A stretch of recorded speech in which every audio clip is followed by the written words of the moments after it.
TDP Janasena BJP పొత్తులు కొలిక్కి వచ్చాయి. అధికారిక ప్రకటన వచ్చింది. సీట్ల షేరింగ్ కూడా పూర్తయింది. 2-3 రోజుల్లో అభ్యర్థుల ప్రకటన కూడా ఉంటుంది. పొత్తులు ఉంటాయని క్లారిటీ వచ్చినప్పటి నుంచి ఏపీ అధికార పార్టీ నేతలు విమర్శలు ప్రారంభించారు. అంతకుముందు బీజేపీ ఈ 2 పార్టీలకు షాక్ ఇచ్చిందని, కలిసేందుకు సిద్ధపడలేదని వైసీపీ నేతలు అనుకున్నారు. చంద్రబాబు గతంలో ఢిల్లీకి వెళ్లిన సమయంలో సీఎం జగన్ కూడా వెళ్లి మోదీతో సమావేశమయ్యారు. ఆ సమావేశ ఎజెండా తాను ఏకపక్షంగా మద్దతుగా ఉంటారని, టీడీపీని కూటమిలో చేర్చుకోవాల్సిన అవసరం లేదని చెప్పడమేనని ఎక్కువ మంది భావించారు. అది నిజమో కాదో తెలియదు, కానీ అధికారికంగా టీడీపీ కూటమిలో చేరిపోయింది.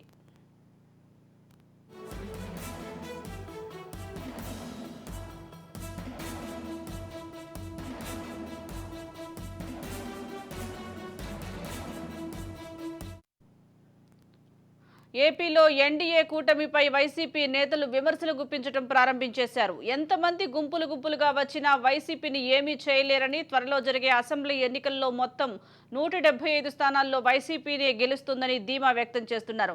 చంద్రబాబు నిరాశ నిస్పృహలతో ఉన్నారని ఎద్దేవా చేస్తున్నారు. అయితే వైసీపీ నేతలు చేస్తున్న విమర్శలన్నీ తమ ఓటమి భయాన్ని కప్పిపుచ్చుకునే ప్రయత్నాలేనని, ఈసారి వైసీపీ గెలుపుపై ఆ పార్టీ నేతల్లో కూడా అనేక సందేహాలు ఉన్నాయని టీడీపీ నేతలు కౌంటర్ ఇస్తున్నారు.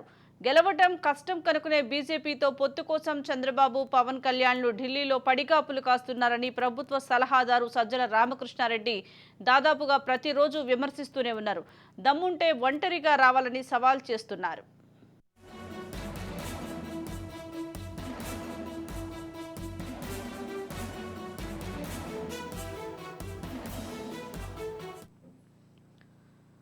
వైసీపీ ఆరోపణలు కాస్త విచిత్రంగా ఉంటాయి. ఒకవైపు బీజేపీతో పొత్తుకు ప్రయత్నిస్తూనే మరోవైపు కాంగ్రెస్ను కూడా తన చెప్పు చేతుల్లో ఉంచుకుంటున్నారని వైసీపీ నేతలు ఆరోపిస్తున్నారు.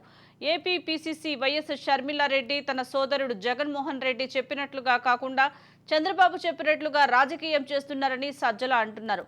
అదెలా సాధ్యమా అన్నది పక్కన పెడితే, ఒక్క షర్మిల విషయంలోనే కాదు, వైఎస్ వివేక హత్య కేసులో ఏదైనా పరిణామం సంభవించినా దానికి కారణం చంద్రబాబే అంటున్నారు. కడప, పులివెందుల్లో వైఎస్ కుటుంబ సభ్యులు ఎవరు ఏ పార్టీ తరపున పోటీ చేయాలన్నది కూడా చంద్రబాబే నిర్ధారిస్తున్నారని గతంలోనే సజ్జల ఆరోపించారు. ఇలా తమకు వ్యతిరేకంగా జరుగుతున్న ప్రతి పరిణామం చంద్రబాబే అని చెప్పడం వల్ల ఎంత పొలిటికల్ మైలేజ్ వస్తుందో, కానీ వైసీపీ మాత్రం ఒత్తిడిలో ఉన్న అభిప్రాయం మాత్రం అంతా పెరుగుతోంది.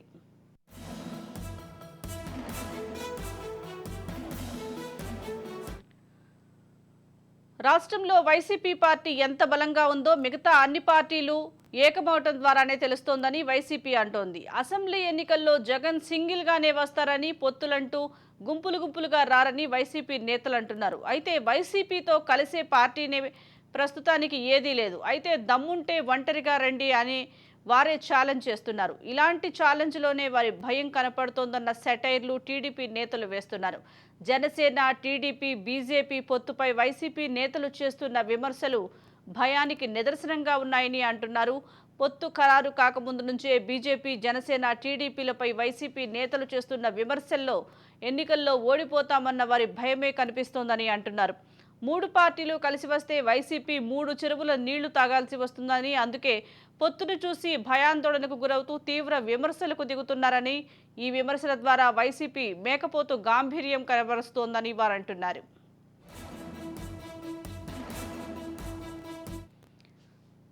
రాష్ట్రంలో బీజేపీ, జనసేన బలం పుంజుకోవటం, ప్రజల్లో వైసీపీపై వ్యతిరేకత పెరుగుతుండటం వైసీపీ నేతలను కలవరపెడుతోందని రాజకీయ వర్గాలు అంచనా వేస్తున్నాయి.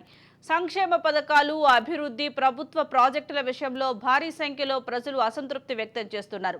దానికి తోడు జాబ్ క్యాలెండర్ విడుదల చేయకపోవడంపై నిరుద్యోగులు, జీతాల విషయంలో ప్రభుత్వ ఉద్యోగులు, బిల్లుల అంశంపై కాంట్రాక్టర్లు కూడా వైసీపీకి వ్యతిరేకులుగా మారుతున్నారు. వాటన్నిటినీ గమనించే వైసీపీ నేతలు ఈ లేని ధైర్యాన్ని కనబరుస్తున్నారని, వైసీపీ హయాంలో రాష్ట్రానికి ఒక్క కంపెనీ కూడా రాలేదని, పెట్టుబడులు శూన్యంగా ఉన్నాయని, అప్పులు మాత్రం విపరీతంగా పెరిగిపోయాయని యువత ప్రశ్నిస్తున్నారు. అయితే అన్నింటినీ సంక్షేమ పథకాలు కవర్ చేస్తాయని, పేదలంతా తమకే ఓటేస్తారని గట్టి నమ్మకంతో వైసీపీ నేతలు ఉన్నారు. వారిది నిజమైన నమ్మకమా, మేకపోతు గాంభీర్యమా అన్నది వారికే తెలియాలి.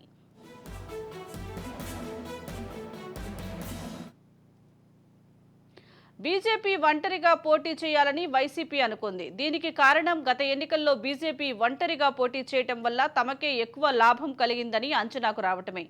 అదే సమయంలో బీజేపీ అండ ఉంటే ఎన్నికల సంఘం చూసి చూడనట్లుగా ఉంటుంది. అధికార పార్టీకి ఇది చాలా కీలకం. కానీ ఇప్పుడు ఎన్నికల సంఘం గత ఎన్నికల్లో చంద్రబాబు సర్కార్తో ఆడుకున్నట్లుగా ఆడుకుంటే మొదటికే మోసం వస్తుంది.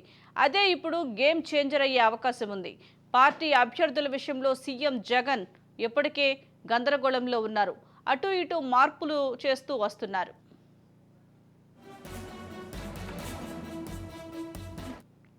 దీనికి సంబంధించి మోర్ అప్డేట్స్ మా ప్రతినిధి రమేష్ అందిస్తారు. రమేష్, సుజాత, ఏదైతే ఎన్డీఏ బీజేపీ టీడీపీ పొత్తు తర్వాత కూడా మరి 2014కి మరోసారి నాంది పలికిందని చెప్పుకోవచ్చు. ఎందుకంటే బీజేపీ జనసేన టీడీపీ 2014లో ఒకే సభ పైన మోడీ అటు చంద్రబాబు పవన్ కళ్యాణ్ మనం సభలో చూసాం. ఖచ్చితంగా మంచి ఫలితాలు రావటమే కాకుండా ప్రభుత్వం ఏర్పాటు చేసినటువంటి పరిస్థితి అయితే కనపడింది. అదే పునరావృతం అయిందని చెప్పుకోవచ్చు. 2014 ఎన్నికల్లో మళ్ళీ పునరావృతం అయ్యే అవకాశం ఖచ్చితంగా రాజకీయ వర్గాలు అవుతుందని ఖచ్చితంగా తెలుస్తుంది. అయితే ఈ నేపథ్యంలోనే వైసీపీ విమర్శ అస్త్రాలు కురిపిస్తున్నారు. బీజేపీ అటు జనసేన టీడీపీ పొత్తు తర్వాత భయంతోనే జగన్ ని ఎదుర్కోలేక ఖచ్చితంగా ముగ్గురు ఒకటయ్యారంటూ కూడా విమర్శలు చేస్తున్నారు.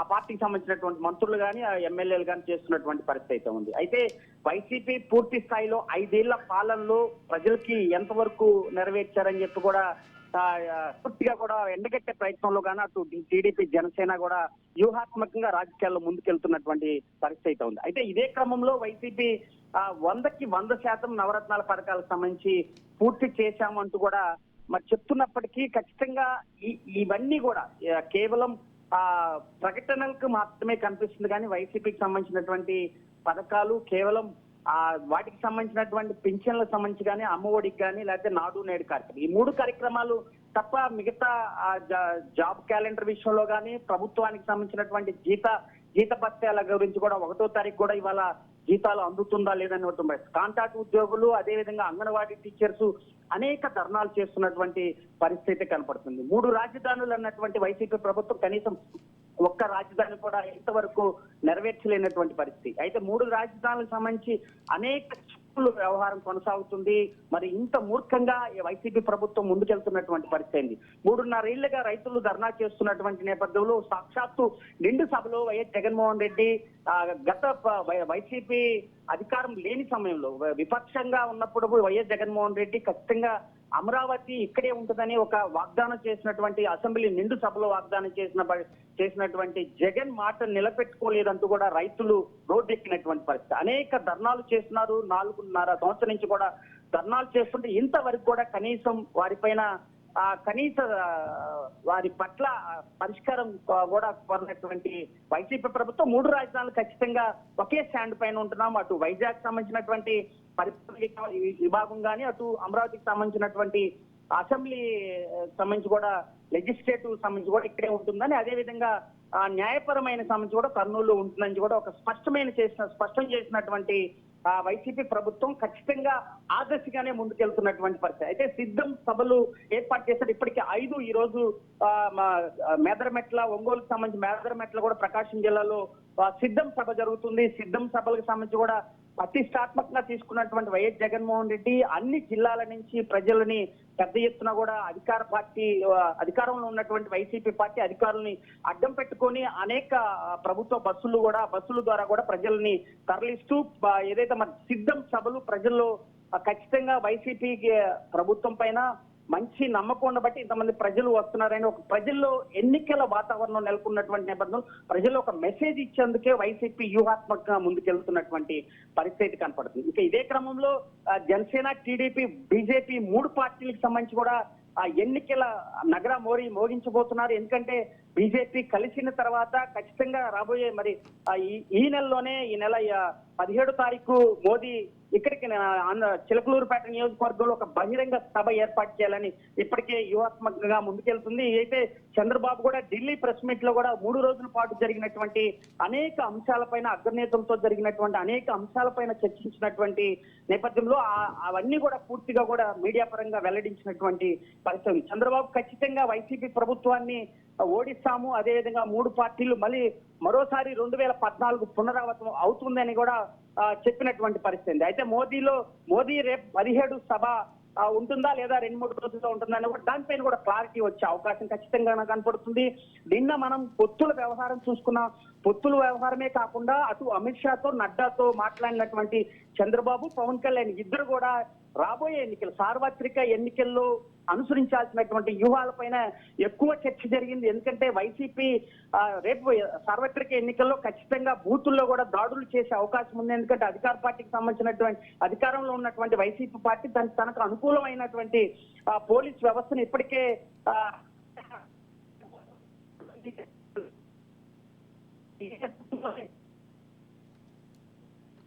Right, thank you Ramesh.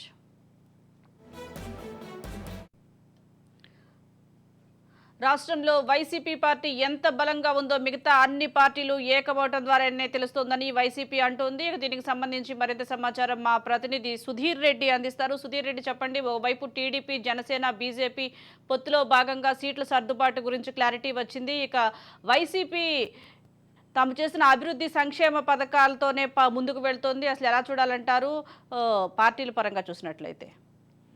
ఈరోజు తీసుకున్నట్టుగా టీడీపీ మొదట ఈ యొక్క ఎన్నికల్లో భాగంగా ఇటు వైసీపీ, టీడీపీ అనేటువంటి మొదటి నుంచి మనం చూస్తున్నాము. గత ఎన్నికల నుంచి ఇప్పటి వరకు కూడా 2 పార్టీలు ఉంది. అయితే ఒకసారిగా ఎప్పుడైతే చంద్రబాబు నాయుడు అరెస్ట్ అయిన తర్వాత బెయిల్ మీద బయట వచ్చేటప్పుడు జనసేన సంబంధించినటువంటి అధినేత పవన్ కళ్యాణ్ టీడీపీకి మద్దతుగా ఉంటానని, టీడీపీలో కూటమి అవుతానని కూడా చెప్పారు. అయితే ఆ 2 పార్టీలు కూడా ఇప్పటి వరకు కలిసింది. బీజేపీ కూడా నమ్మకంతో ఖచ్చితంగా వస్తుందనేటువంటి నేపథ్యంలో గతంలోనే పవన్ కళ్యాణ్ ఆ యొక్క హామీ కూడా ఇవ్వడం జరిగింది. ఈ నేపథ్యంలో ఇప్పటికే ఇటు అధికార పార్టీకి సంబంధించినటువంటి వైకాపా అధినేత జగన్మోహన్ రెడ్డి అటు ఢిల్లీకి వెళ్ళినప్పటికీ, పవన్ కళ్యాణ్, చంద్రబాబు ఇద్దరికి వెళ్ళినప్పటికీ ఈ రోజు చూసుకున్నట్టయితే బీజేపీ, టీడీపీ, జనసేనతో పొత్తు కుదిరింది. మొత్తం మీద ఈరోజు టీడీపీ, జనసేన పొత్తు కొలుక్కొచ్చిందని కూడా చెప్పుకోవచ్చు. అధికారంగా కూడా ప్రకటన సీట్లు షేరింగ్ విషయంలో కూడా పూర్తయింది. అయితే ఇక రానున్నటువంటి రోజుల్లో ఈ 3 పార్టీలు కూడా ఏ విధంగా ముందుకెళ్తాది, అయితే 3 పార్టీలకు సంబంధించినటువంటి అటు వర్గాలు కావచ్చు, కేంద్రం కావచ్చు, అలాగే ఈ యొక్క టీడీపీ పార్టీకి సంబంధించి వీళ్ళంతా కూడా కూటమయ్యారు. అయితే జనసేన ఈ యొక్క వైకాపాకు సంబంధించి ఇప్పటి వరకు కూడా తన చరిష్మాతోనే ఈ రోజు పార్టీ నడుస్తుందని జగన్మోహన్ రెడ్డి చెప్పుకోవడము, అలాగే కొంతమంది ఈ యొక్క 3 పార్టీలు కూటమి ఏర్పడినప్పటికీ ఎన్డీఏ దీనిపైన కొన్ని విమర్శలు కూడా చేస్తున్నారు. ఎన్ని పార్టీలు కలిసినప్పటికీ వైకాపాను ఏమీ చేయలేదు. ఖచ్చితంగా 175కు 175 అనేటువంటి పదం ఇప్పుడు కూడా కొన్ని ప్రదేశాల్లో వినిపిస్తున్నప్పటికీ, అయితే వాళ్ళు బయట మాట్లాడుతున్నారు కానీ లోపల మాత్రం ఖచ్చితంగా వాళ్ళు ఉన్నటువంటి ఉనికిని కూడా ఆలోచించుకునేటువంటి పరిస్థితి ఏర్పడేటువంటి పరిస్థితి. ఎందుకంటే ఈ యొక్క ప్రభుత్వం, వైకాపాకు సంబంధించినటువంటి ప్రభుత్వం ఓన్లీ ప్రభుత్వ సంక్షేమ పథకాల ముందుకు తీసుకెళ్తూ పేదల అండగా ఉండాలనేటువంటి నేపథ్యంలో మాట్లాడుతున్నారు తప్ప, ఇటు చూస్తే అభివృద్ధి కానీ, కంపెనీలు కానీ ఏ ఒక్కటి ఇప్పటి వరకు కూడా కంపెనీలు కూడా ఆంధ్రప్రదేశ్కి వచ్చినటువంటి పరిస్థితులు లేవు. అభివృద్ధి చూస్తే అంత మాత్రం కనీసం వాళ్ళకి ఎమ్మెల్యేల కింద ఉన్నటువంటి కాంట్రాక్టర్లు ఎవరైతే వాళ్ళ పనులు చేశారో వాళ్ళకి ఇంతవరకు బిల్లులు లేకుండా చేశారు. వాలంటీర్ల పేర్లు చెప్పి సర్పంచులు కావచ్చు, కౌన్సిలర్ కావచ్చు, వీళ్ళంతా కూడా ఇళ్లకు పరిమితం చేసి కేవలం వాలంటీర్ల దశలో పెట్టుకుని నడిపించేటువంటి పరిస్థితి ఈ యొక్క 5 ఏళ్లలో చూశారు. ఇక మధ్యతరగతి కుటుంబంలో బతికేటువంటి వారంతా చూసుకున్నట్టయితే ఇటు ఇసుక రేటు అధికం చేయడము, దానికి రీచ్లు పెట్టడము, ఎవరైతే ట్రాక్టర్లు తోలుతారో వీళ్ళకంతా కూడా ఒక నెలకి ఒక బండి కిందని వాహనానికి వసూలు చేసేటువంటి పరిస్థితి. మధ్యతరగతి కుటుంబం వాళ్ళు బతకాలన్నా కూడా, ఒక కాంట్రాక్ట్ పని చేసే వాళ్ళు బతకాలన్నా కూడా ఈ రోజు పూర్తి స్థాయిలో నిరాశకి ఎదురయ్యేటువంటి పరిస్థితి అయితే ఉంది. వైకాపా ప్రభుత్వం గతంలో తీసుకున్నట్టయితే పూర్తి స్థాయిలో ప్రజలు మద్దతు ఇచ్చినప్పటికీ కొత్త తరం చూస్తాము. ఎప్పుడు ఒక టీడీపీ పార్టీ అయినా మరో ఈ యొక్క జగన్ కూడా చూద్దాం అనేటువంటి నేపథ్యంలోనే ఓట్లేసి గతంలో గెలిపించారు. ఆ యొక్క మాటని తూచా తప్పకుండా పాటిస్తారనేటువంటి నేపథ్యంలోనే ప్రజలంతా కూడా ఈ యొక్క 5 ఏళ్లుగా వేచి ఉన్నప్పటికీ పూర్తి స్థాయిలో ఎక్కడికెక్కడ ధరలు పెంచడం కానీ, ఈ యొక్క గృహ నిర్మాణాలు కానీ, అలాగే మద్యం ధరలు కానీ, మద్యం ధరలు చూసినట్టయితే ఈ రోజు ప్రభుత్వాలు నడిచేది మద్యం మీద ఉన్నప్పటికీ పూర్తి స్థాయిలో రేట్ పెంచడంతో వాళ్ళు కూడా నిరుత్సాహంగా ఉన్నారు. దాని మీద పార్టీ మీద ఆగ్రహం వ్యక్తం చేసేటువంటి పరిస్థితి అయితే కేవలం ఈ యొక్క నియోజకవర్గాల్లో ఉన్నటువంటి 170 నియోజకవర్గాల్లో ఎక్కడైతే వైకాపా ఉన్నారో వీళ్ళంతా పార్టీ పేరు చెప్పుకొని ఈ యొక్క బిలో పావర్టీ లైన్ ఉన్నటువంటి వాళ్ళు కావచ్చు, poorest of the poor people అయినటువంటి కావచ్చు, వాళ్ళు ఖచ్చితంగా మాకు ఓట్లేసి గెలుస్తారనేటువంటి నమ్మకం ఉన్నప్పటికీ ఇటు టీడీపీ, ఇటు జనసేన, బీజేపీ మూడు కలవడము, రేపు బీజేపీ పొత్తుకుంది అంటే ఎన్నికలకు సంబంధించినటువంటి అధికారులు ఉంటారనే నేపథ్యంలో ఒక పక్క ఆలోచించుకున్నప్పటికీ జగన్ గతంలో ఇదే ఢిల్లీకి వెళ్ళి నరేంద్ర మోడీ కలవడం కూడా జరిగింది. అయితే తను ఏకపక్షం ఉంటానని చంద్రబాబు నాయుడికి మద్దతు ఇచ్చే విధంగా ఉండకూడదు అనేటువంటి అంశాలు మాట్లాడినప్పటికీ ఈ రోజుకి టీడీపీకి, జనసేనకి కేవలం పవన్ కళ్యాణ్ ఇచ్చినటువంటి మాట మేరకు ఈ రోజు బీజేపీ పొత్తు పెట్టుకున్నటువంటి పరిస్థితి ఉంది. అయితే వాళ్ళకి సంబంధించినటువంటి సీట్లు ఇప్పటికే ఖరారవుతుంది. అయితే ఏ ఒక్క ప్రదేశంలో ఎవరెవరిని నిలబెట్టాలనేటువంటి దిశలో ఈ రోజు 3 రోజుల్లో ఈ యొక్క సీట్ల విషయం కూడా ఒక కొలిక్కి రానుంది. అయితే వైసీపీలో ఇప్పటికీ అధిష్టానము 175 ప్లేసుల్లో అభ్యర్థుల్ని సెలెక్ట్ చేసినప్పటికీ కొన్ని ప్లేసులు మళ్ళీ తిరిగి మార్చేటువంటి దశగా కనిపిస్తున్నటువంటి పరిస్థితి ఉంది. అయితే ఈ యొక్క చివరి ఘటనలో తీసుకున్నట్లయితే కొన్ని ప్రదేశాలలో అరాచకాలు ఎక్కువగా ఉన్నాయి. పేదలకు సంబంధించినటువంటి ఇల్లు కూల్చివేత కావచ్చు, అలాగే భూములు ఆక్రమించడం కావచ్చు, వాళ్ళ ఉన్నటువంటి అనుచరులతో ఇష్టారాజ్యంగా చేసేటువంటి పరిస్థితి కనిపిస్తుంది. ఇప్పటికే ఇంకా ఎలక్షన్ కోడ్ రాకుండా కానీ కొంతమంది ఎమ్మెల్యేలు ప్రచారాలు చేసుకుంటూ స్థాయిలాలు ఇచ్చి అక్కడ ఉన్నటువంటి ఎవరైతే గవర్నమెంట్ ఆఫీసర్లు ఉంటారో వీళ్ళంతా కూడా ఖచ్చితంగా మాకు ఈ యొక్క ప్రోగ్రామ్ కు రావాలా, లేని పక్షంలో వాళ్ళ మీద యాక్షన్ తీసుకుంటామని కొంతమంది ఎమ్మెల్యేలు చెప్పడం జరుగుతుంది. అయితే ఇప్పటి వరకు గవర్నమెంట్ ఎంప్లాయీలకి ఇంతవరకు డబ్బులు రాకుండా పోవడము, కాంట్రాక్టర్లు డబ్బులు లేకుండా పోవడము, పేదవాడు కనీసం బతికేదానికి లేకుండా రేట్లు ఆకాశాన్ని అంతే దూరం తీసుకెళ్లడం చూసుకుంటే పూర్తి స్థాయిలో వ్యతిరేకత అయితే కనిపిస్తుంది. రేపు 3 పార్టీలు నిలబడిన తర్వాత ఖచ్చితంగా ఈ యొక్క అభ్యర్థులను 3 రోజులు ప్రకటిస్తారు. ఈ 3 రోజులు ప్రకటించిన తర్వాత పూర్తి స్థాయిలో బీజేపీ, జనసేన, టీడీపీ 3 పార్టీలు కలిసికట్టుగా ముందుకెళ్లాలి. అయితే ఒక ప్రదేశంలో టీడీపీ తన వ్యక్తిని నిలబెట్టాలనుకున్నప్పటికీ ఆ ప్రదేశంలో బీజేపీ అడిగినా అక్కడ ఉన్నటువంటి టీడీపీ అభ్యర్థిని నచ్చిపుచ్చేటువంటి పరిస్థితి ఉంది. దానికి ఏకీభవిస్తూ కొంతమంది అభ్యర్థులు కూడా అధిష్టానాన్ని ఆదేశాల మేరకు ముందుకెళ్లేటువంటి పరిస్థితి కనిపిస్తుంది. జనసేన కూడా కొన్ని ప్రదేశాల్లో జనసేన సంబంధించినటువంటి వ్యక్తికి కావాలన్నప్పటికీ టీడీపీ ఆ యొక్క విషయంలో కూడా ఆలోచించి అక్కడ అభ్యర్థులు ఒకవేళ ఓట్ల సంఖ్య పెరుగుతుందా, లేదంటే కులాల విధంగా చూస్తారా, లేదంటే అతని చరిష్మా ఉందన్నటువంటి ఆలోచన విధంలో ఈ యొక్క నిర్ణయాలన్నీ తీసుకుంటున్నారు. ఏది కూడా ఈ యొక్క ఇబ్బందికరంగా లేకుండా అభ్యర్థులను సెలెక్ట్ చేసి 3 పార్టీలు ముందుకు వచ్చేటువంటి పరిస్థితి కనిపిస్తుంది. Right, thank you Sudheer.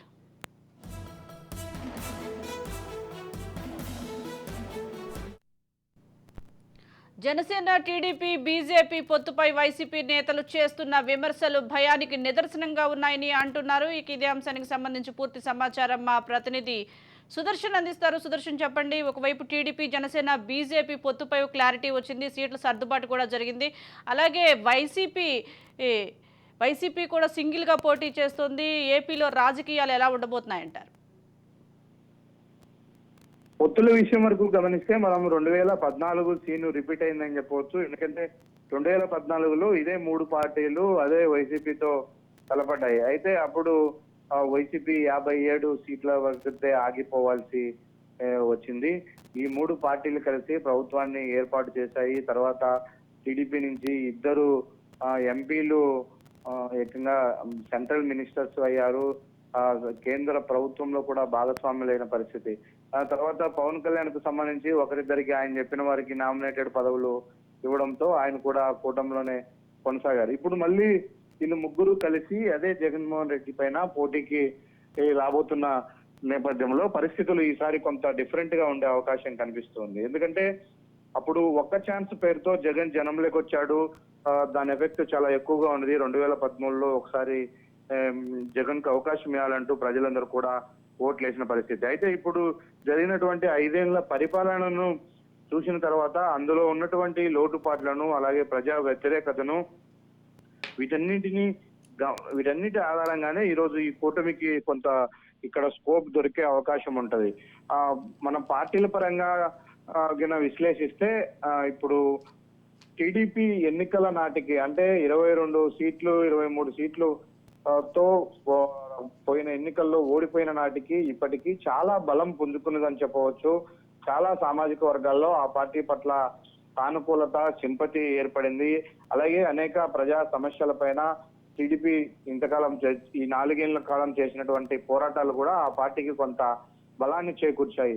ఎప్పుడైతే స్థానిక పట్టభద్రుల ఎమ్మెల్సీ ఎన్నికలు జరిగాయో ఆ పట్టభద్రుల ఎమ్మెల్సీ ఎన్నికల్లో 3 స్థానాలను టీడీపీ గెలవడంతో అక్కడి నుంచే టీడీపీకి ఒక ఊపు మొదలైంది. ఏపీలో ఓటర్లందరూ కూడా అటువైపు చూస్తున్నారు. ముఖ్యంగా పట్టభద్రులు అంటే చదువుకున్న వాళ్ళు, యువ ఓటర్లే ఉంటారు. వాళ్ళందరూ కూడా టీడీపీ వైపు చూస్తున్నారు అన్న ఒక సంకేతాలు రావడంతోనే టీడీపీకి ఒక పాజిటివ్ మైలేజ్ అప్పటి నుంచి మొదలైంది. ఇక పవన్ కళ్యాణ్కి సంబంధించి ఆయన గతంలో 2 చోట్ల పోటీ పెట్టిన 2 చోట్ల ఓడిపోయాడు. ఒక బలిజ సామాజిక వర్గానికి చెందినటువంటి వ్యక్తి ఒక నాయకుడిగా రాష్ట్ర స్థాయిలో ఒక పార్టీ పెట్టి పోరాడుతూ ఉంటే మన సామాజిక వర్గం కూడా ఆయనకు అండగా నిలవకపోతే ఎలా? ఈసారి ఖచ్చితంగా ఆ కాపు సామాజిక వర్గం అందరూ కూడా పవన్ కళ్యాణ్ కు అండగా నిలవాలి, తనేంటో రాజకీయాల్లో నిరూపించుకోవాలన్న ఒక అవకాశం ఇవ్వాలన్న ఉద్దేశంతో వాళ్ళు ఉన్నారు. ఇక బీజేపీ విషయానికి వస్తే అయోధ్య రామ మందిరము బీజేపీకి ఈసారి చాలా బాగా కలిసి వచ్చే అవకాశం ఉంది. ఎందుకంటే భారతదేశ వ్యాప్తంగా రాముని గుడి లేని ఊరు ఉండదు. ప్రతి ఊరిలో కూడా 10-20 మంది హార్డ్ కోర్ రామ భక్తులు ఉంటారు. ప్రతిరోజు భజనలు చేసే రామ భక్తులు ఉంటారు. వాళ్ళందరి ఉద్దేశంలో కూడా, వాళ్ళందరి దృష్టిలో కూడా బీజేపీ పట్ల చాలా సానుకూల దృక్పథము ఉంది. ఎందుకంటే మన భారతీయ సంస్కృతి సాంప్రదాయాలను నిలబెట్టడంలో కావచ్చు, ప్రాచీన వ్యవహారాలను చక్కదిద్దడంలో, అలాగే మన దేశాన్ని ఐక్యంగా ఉంచడంలో బీజేపీ పాత్ర కీలకంగా ఉంది. ముఖ్యంగా హిందూ కార్డు బీజేపీకి దేశవ్యాప్తంగా ఈసారి పెద్ద మైలేజ్ తెచ్చే అవకాశాలు ఉండడంతో ఏపీలో బీజేపీతో ఈ 2 పార్టీలు పొత్తు పెట్టుకోవడం కారణంగా ఆ హిందూ కార్డు ఈ 2 పార్టీలకు కూడా ఉపయోగపడే అవకాశం ఉంటుంది. ప్రతి గ్రామంలో కూడా ఒక 100 నుంచి ఒక 50 నుంచి 100 ఓట్లు ఖచ్చితంగా బీజేపీ సింపథైజర్స్ గా ముద్రపడిన వాళ్ళు ఉన్నారు. వాళ్ళందరూ కూడా ఈ కూటమికి ఓటేస్తారు. ఆ విధంగా 3 పార్టీలు 3 విభిన్న కోణాల్లో ఓటర్లను సమీకరించడంతో పాటు ఇక ఎలాగూ ఉన్న ప్రభుత్వ వ్యతిరేక ఓటు వేరే పక్కకెళ్లకుండా ఈ కూటమికే పడితే మాత్రం ఖచ్చితంగా గెలుపు అవకాశాలు ఎక్కువగా ఉంటాయి అన్నది కూటమి నేతలందరూ కూడా విశ్లేషించుకుంటున్నటువంటి పరిస్థితి ఉంది. ఇక ఈ కూటమి ఓకే అయినప్పటి నుంచి కూడా వైసీపీలో కూడా కొంత ఆందోళన మొదలైందని చెప్పవచ్చు. ఎందుకంటే ఈడీ, సిబిఐ లాంటి అనేక కేసుల్లో జగన్మోహన్ రెడ్డి తన పోరాటం కోర్టుల ద్వారా కొనసాగిస్తూ ఉన్నారు. ఈ రోజు కేంద్రంలో బలంగా ఉన్న పార్టీ రాబోయే ఎన్నికల్లో మళ్ళీ తిరిగి కేంద్రంలో అధికారంలోకి వస్తుంది అని ఒక చర్చ జరుగుతున్న బీజేపీ లాంటి పార్టీతో పోరాడాల్సి వస్తే కొంత అది వాళ్లకు మైనస్ అయ్యే అవకాశం ఉంది. కొంత భయాందోళనలు కూడా వైసీపీలో వస్తున్నాయని చెప్పాలి. అయితే వైసీపీ అధినేత జగన్మోహన్ రెడ్డి నమ్ముకున్నది ఒకటే, మంచి జరిగి ఉంటే ఓటేయండి అన్న నినాదంతో ఆయన జనంలోకి వెళ్తున్నారు. అంటే ఈ రాష్ట్రంలో ఉన్నటువంటి లక్షలాది మంది పేద మధ్యతరగతి కుటుంబాలు తమ సంక్షేమ పథకాల ద్వారా లబ్ధి పొందాయి. కాబట్టి వాళ్ళందరూ కూడా ఆ లబ్ధి పొందినటువంటి ప్రతి ఒక్కరూ వైసీపీకే మూకుమ్మడిగా ఓట్లేస్తారు అన్నది ఆ పార్టీ యొక్క ధీమాగా కనిపిస్తుంది. అయితే ఇది ఎంతవరకు నెరవేరుతుందన్నది చూడాలి. మొత్తం మీద పొత్తు పరిస్థితులు 2014లో ఒక విధంగా ఉంటే ఇప్పుడు 2024లో మరో విధంగా ఉన్నాయి. ఏమైనప్పటికీ ప్రభుత్వ వ్యతిరేకతతో పాటు ఈ 3 పార్టీలకు ఉన్నటువంటి పాజిటివ్ ఓటు బ్యాంకు కలిస్తే ఖచ్చితంగా ఒక టఫ్ ఫైటే ఇప్పుడు జరగబోతూ ఉంది. అంటే ఆ రోజు జగన్మోహన్ రెడ్డికి ఉన్నంత సానుకూలత ఈ రోజు రాష్ట్రంలో లేదు. ఎందుకంటే ఆయన అప్పుడు ప్రతిపక్షంలో ఉన్నాడు, ఒకసారి కూడా ఛాన్స్ తీసుకోలేదు. కాబట్టి ఒక ఛాన్స్ అనే ఉద్దేశంతో ప్రజలందరూ కూడా ఆయనకు అవకాశం ఇచ్చారు. అయితే ఈ రోజు పూర్తిగా ఆయన పనితీరు పైనే ఓటింగ్ జరగబోతూ ఉంది. ఆ పనితీరుకు సంబంధించి సంక్షేమ పథకాలు ఒక ఎత్తు బాగానే ఉన్నప్పటికీ అభివృద్ధి విషయంలో జగన్మోహన్ రెడ్డి ట్యాకిల్ చేయలేకపోయారు. రాష్ట్రాన్ని అప్పుల పాలు చేశారు. సరైన పరిశ్రమలు తీసుకొచ్చి రాష్ట్ర ఆదాయాన్ని పెంచలేకపోయారు అన్నది చాలా మందిలో వినిపిస్తున్నటువంటి అభిప్రాయము. ఇక దేశ ఆదాయాన్ని పెంచడంతో పాటు ప్రపంచంలోనే 3వ అతిపెద్ద ఆర్థిక వ్యవస్థగా భారతదేశాన్ని నిర్మిస్తామని ఒకవైపు మోడీ చెప్తూ ఉన్నారు. ఆయనకు తోడుగా అపార రాజకీయ అనుభవము కలిగి పరిపాలన అనుభవం కలిగిన చంద్రబాబు నాయుడు ఉన్నారు. కాబట్టి రాష్ట్రానికి రాజధాని కూడా లేని ఈ పరిస్థితుల్లో ఒకవైపు కేంద్రము అలాగే సీనియర్ నేత అయిన చంద్రబాబు వీళ్ళు కూటమిగా ఉన్నటువంటి జనసేన, టీడీపీ, బీజేపీ కూటమికి ఓటేస్తే రాష్ట్రానికి మేలు జరుగుతుందన్న అభిప్రాయం కూడా Right. కొంతమందిలో ఉంది. కాబట్టి వీటన్నింటినీ బేరేజ్ వేసుకుని రాబోయే ఎన్నికల్లో అయితే నువ్వా నేనా అన్నట్టు ఒక టఫ్ ఫైట్ అయితే ఏపీలో జరగబోతుందని చెప్పవచ్చు. Right, thank you Sudarshan.